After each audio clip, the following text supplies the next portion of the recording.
Bapak, Ibu, saudara-saudari yang terkasih, kita hari ini ada di ujung novena kita.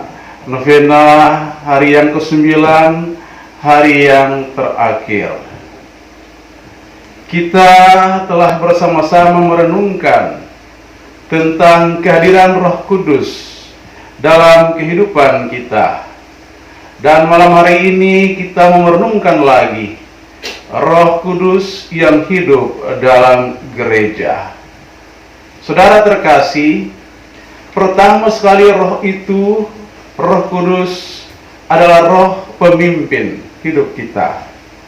Roh sebagai kekuatan atau kuasa yang memimpin dan mengarahkan seluruh hidup kita. Dikatakan dalam kitab suci, Ia akan memimpin kamu ke dalam seluruh kebenaran. Roh yang diutus akan mengajarkan segala sesuatu kepadamu dan akan mengingatkan kamu akan semua yang telah kukatakan kepadamu. Demikian kata Tuhan Yesus. Apa artinya memimpin kamu ke dalam seluruh kebenaran? Roh Kudus adalah kuasa yang mampu mengatur segala menurut rencana Allah, mencari dan menemukan kehendak Allah dalam kehidupan. Arah hidup Yesus jelas dari Allah dan kembali kepada Bapa berkat Roh Kudus itu. Demikian juga kita berkat Roh Kudus yang sama. Yesus pasti yakin tentang apa yang dikerjakannya. Demikian pula kita hanya dapat yakin dan pasti dalam tuntunan iman berkat Roh Kudus itu. Roh Kudus bukannya membawa kebenaran-kebenaran baru dan lebih banyak daripada yang disampaikan di Yesus, melainkan Roh itu memungkinkan pendalaman, pemahaman penuh, penghayatan lebih dalam kebenaran yang satu, yakni Yesus sebagai wakil Bapa. Roh Kudus itu memungkinkan kebenaran, misteri pribadi Yesus sendiri, lalu menjadi bagian dari kita punya hidup. Roh kebenaran dalam hal ini memimpin langkah demi langkah menuju pemahaman penuh tentang kebenaran. Peran roh ini kira-kira seperti yang dialami oleh dua murid dalam perjalanan ke Emmaus. Perjumpaan mereka dengan Yesus yang telah bangkit, kata-kata Yesus, penjelasan dan bimbingan Yesus diam-diam membakar hati mereka dan menghantar mereka kepada pengertian lebih dalam dan lebih tepat tentang misteri Kristus sebagai satu keharusan. Dalam Injil Yohanes, peran Yesus ini digantikan dan diteruskan dengan oleh Roh Kudus. Singkatnya, Bapak Ibu, Roh memberikan pandangan menyeluruh yang memberi arah tentang kepenuhan Kristus dalam sejarah. Roh Kudus bukan hanya menjadi roh pemimpin, tapi juga roh pemersatu dan pembangun. Roh adalah tenaga pemersatu dan pembangun. Dalam konteks surat kepada umat Galatia dikatakan tentang peran Roh Kudus. Buah roh ialah kasih, sukacita, damai sejahtera, kesabaran, kemurahan, kebaikan, kesetiaan, kelemah lembutan, dan penguasaan diri. Inilah yang dihasilkan roh dalam jemaat. Disitulah Kristus hadir, dan ini pula lah ciri manusia dewasa dalam iman. Saudara yang terkasih, dari macam-macam roh kita melihat roh kebaikan. Roh kebaikan berarti kemurahan hati, tangan terbuka, memiliki kerelaan, lapang hati, seperti perumpamaan orang upahan di kebun anggur, di mana tuan kebun membayar penuh juga kepada pekerja yang masuk paling akhir atau pada jam akhir. Si pemilik kebun berhati lapang dan yakin bahwa orang ini pun harus hidup hari itu, harus makan hari itu. Maka ia memberi kepadanya semua yang dibutuhkan sehari, tak peduli betapa singkat ia bekerja.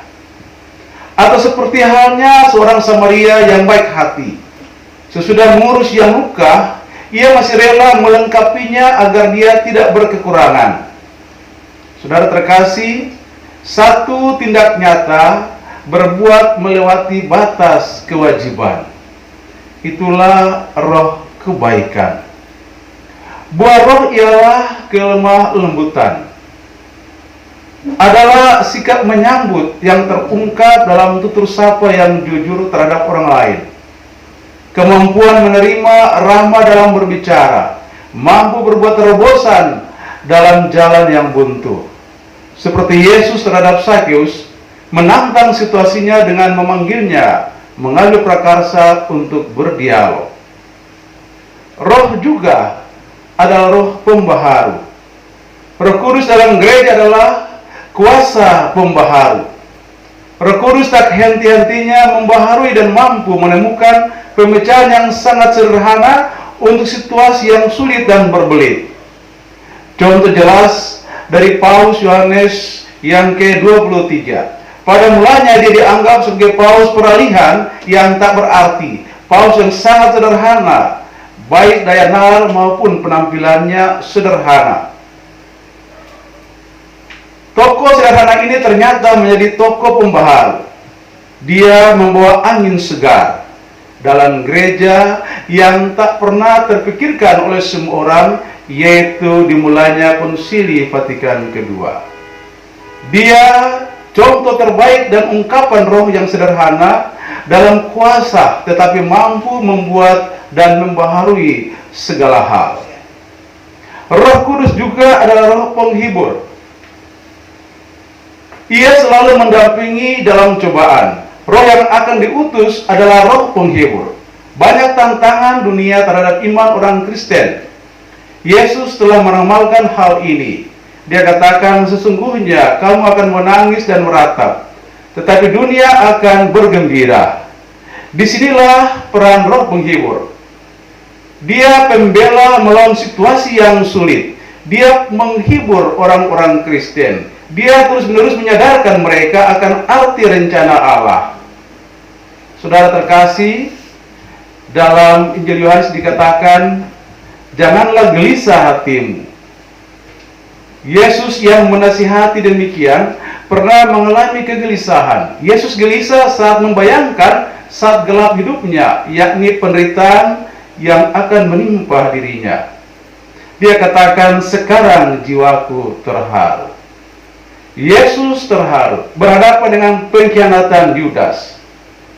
Saudara terkasih, berdasarkan pengalaman Yesus sendiri, Yesus mengundang kita untuk terbuka terhadap Sang Penghibur yang mampu menempatkan setiap hal pada segala situasi. Kita telah bernovena selama 9 hari. Kita mohon kepada Tuhan supaya Tuhan mencurahkan kepada kita roh yang hidup dalam gereja, roh pemersatu, roh pembaharu, roh penghibur, agar dalam situasi sulit apapun juga kita tetap memiliki kekuatan, kita tetap memiliki terobosan-terobosan untuk mencari jalan yang terbaik, dituntun dan dibimbing oleh Roh Kudus sendiri menuju kepada kebaikan, kesejahteraan, dan keselamatan. Kita mempersiapkan diri kita supaya pada hari esok kita akan menerima pencurahan Roh Kudus yang Tuhan sendiri janjikan kepada kita. Semoga demikian. Amin. Amin.